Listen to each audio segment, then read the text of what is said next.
Viens plus près. Écoute le souffle de la forêt. Chaque feuille qui tremble, chaque cri d'oiseau, chaque silence porte un message. Ici, la nature est un royaume d'esprit où tout vit, tout parle, tout observe. Pourtant, l'eau des fleuves continue de courir, portant avec elle les légendes des anciens et les échos des batailles oubliées.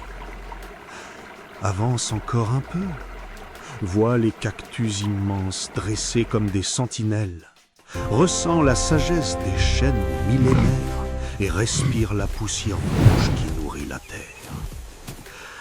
Viens, laisse-moi t'ouvrir la porte de ce monde où les histoires prennent vie et où chaque pas est une aventure.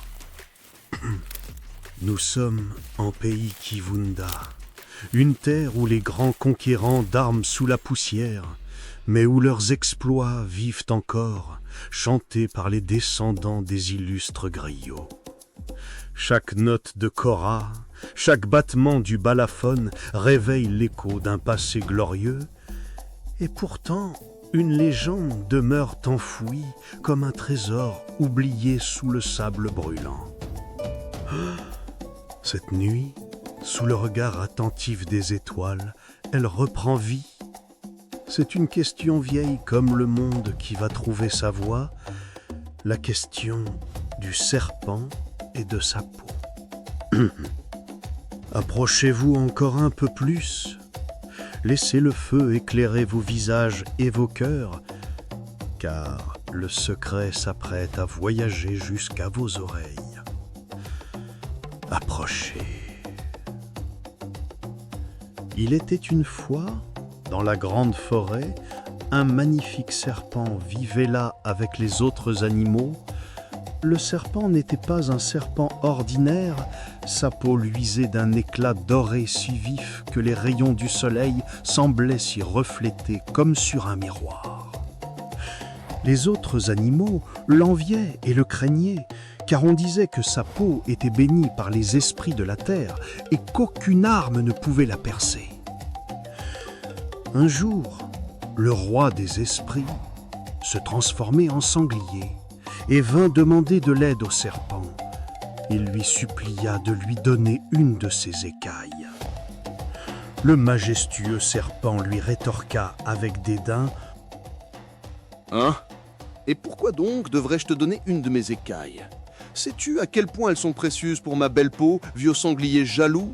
Et en plus, qui es-tu d'ailleurs ? Et je ne t'ai jamais vu dans cette forêt, voleur. » Le sanglier lui expliqua calmement : « Oh, magnifique serpent, j'ai besoin d'une seule de tes écailles pour éclairer les profondeurs d'une grotte, afin de sauver des enfants de la forêt qui s'y sont égarés. Ta peau brille et est étincelante comme la lumière du jour. Certainement qu'une de tes écailles pourra éclairer mon chemin dans les tréfonds de cette grotte obscure. » Le serpent, arrogant, ricana. Pourquoi devrais-je ternir ma beauté pour ces êtres faibles ? Dis-moi, comment d'ailleurs ces enfants se sont-ils retrouvés là, avec tous les avertissements à propos des lieux dangereux qu'on ne cesse de répéter ici et là dans cette forêt ? N'ont-ils reçu aucune éducation ? Non, non, non, non, non. C'est hors de question, je refuse. Ma peau est ma gloire, et je la garderai intacte. En plus, je te l'ai déjà dit, tu ressembles à un voleur. Alors hors de ma vue avant que je ne me mette en colère. Le roi des esprits, offensé par de tels propos venant du majestueux serpent, se révéla sous sa véritable forme. C'était Ngoma, le gardien des promesses du monde souterrain, protecteur de la forêt et des mers. Il ouvrit la bouche et le maudit. Tu refuses de partager ton éclat. D'accord, il en sera ainsi. Ta peau brillera toujours, mais elle se détériorera de l'intérieur. Elle se craquellera et se détachera de toi, encore et encore, jusqu'à la fin des temps. Tu connaîtras la douleur, et la mort viendra bientôt souffler à ton oreille. D'abord, le serpent ne crut pas à la malédiction, mais bientôt, des fissures apparurent sur sa magnifique peau dorée. La douleur, qui était à peine perceptible, se répandit sur tout son corps et devenait de plus en plus insupportable. Le serpent rampa jusqu'à la rivière sacrée pour se reposer et apaiser ses brûlures. Là, il rencontra une vieille tortue qui passait par là et qui avançait lentement en direction du point d'eau, épuisée par le poids des années. On disait qu'elle était aussi vieille que la forêt elle-même et aussi sage que le roi des esprits lui-même. Le serpent s'approcha de la tortue qui se désaltait et lui demanda « Mon vieil ami, ta sagesse est réputée parmi tous les animaux de cette forêt. Je souffre d'un mal qui m'inquiète et ne me laisse pas dormir. Ma belle peau se dessèche et est en train de m'abandonner lentement. J'ai mal. Que me conseilles-tu, l'ami ?» La vieille tortue soupira.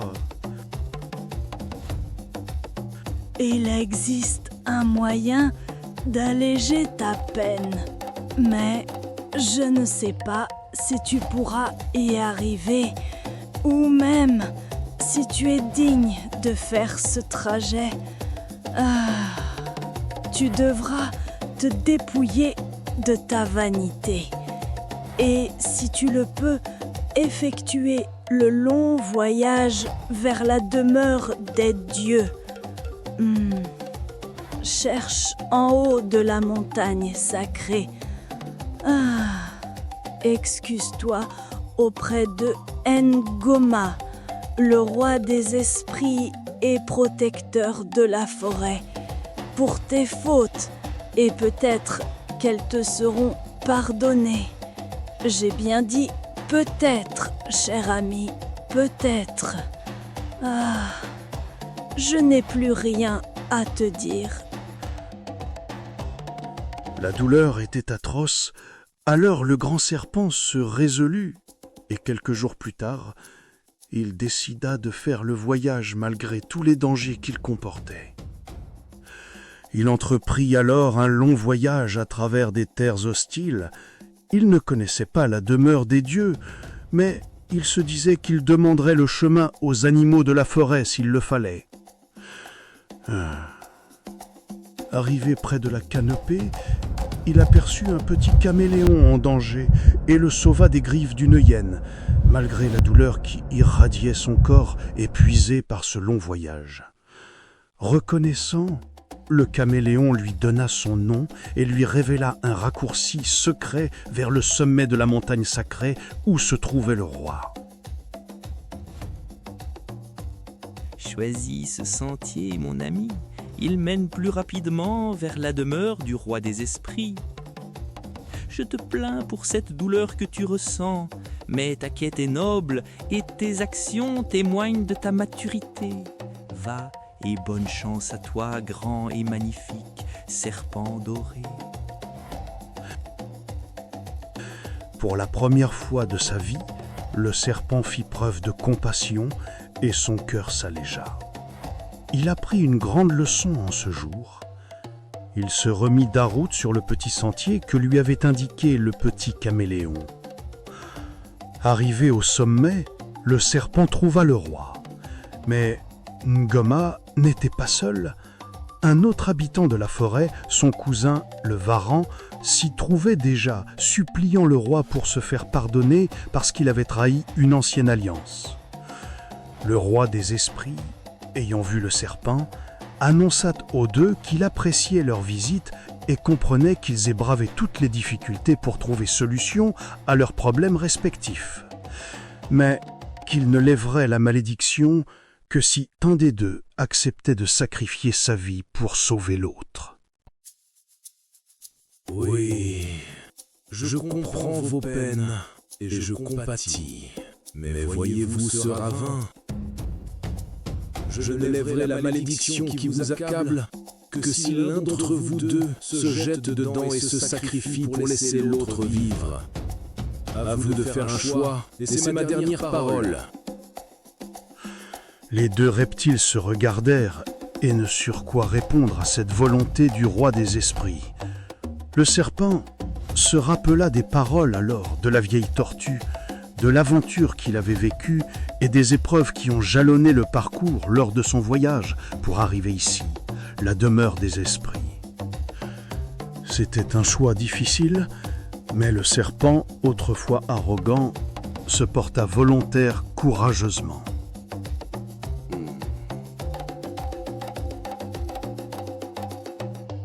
Ce sera moi qui me jetterai dans le ravin pour sauver mon cousin. Des fois, il faut faire passer les autres avant sa propre personne.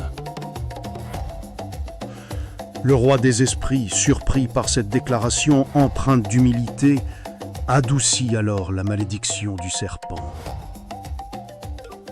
Attends, ne saute pas, grand serpent blanc, ne saute pas. Et rassure-toi, tu ne mourras pas non plus, mais tu devras payer le prix de ton arrogance. Car chaque action produit des conséquences que même des dieux ne peuvent effacer. Ta peau se détachera chaque saison pour rappeler à tous qu'il faut abandonner l'orgueil pour renaître humble.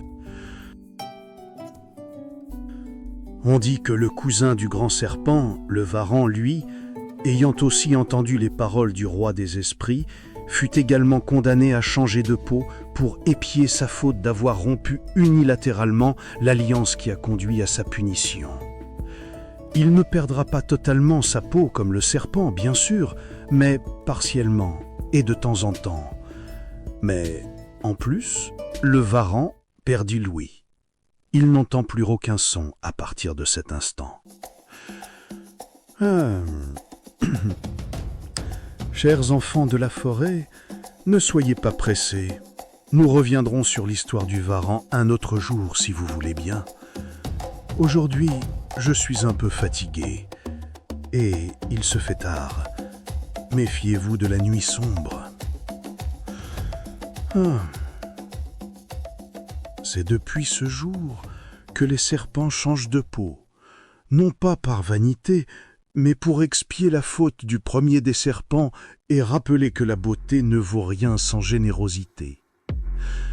Un chaque mue, on dit que l'âme du serpent renaît un peu plus pure, cherchant encore le pardon complet des esprits.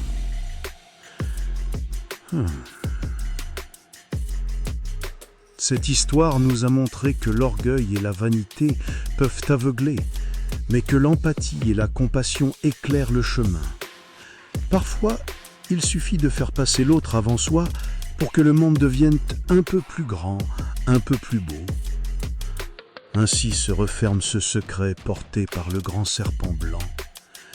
Mais le vent de la forêt ne se tait jamais. Écoutez-le bien, le silence. Il chuchote déjà une autre histoire, paraît un être sous vos yeux. Les anciens disent qu'un léopard blanc, aussi insaisissable que la brume du matin, honte encore les arbres de la forêt. Son histoire attend, tapis dans l'ombre, mais à la prochaine pleine lune, je vous raconterai cette légende. Allez, rentrez chez vous maintenant, car la nuit est déjà beaucoup avancée. Bonne nuit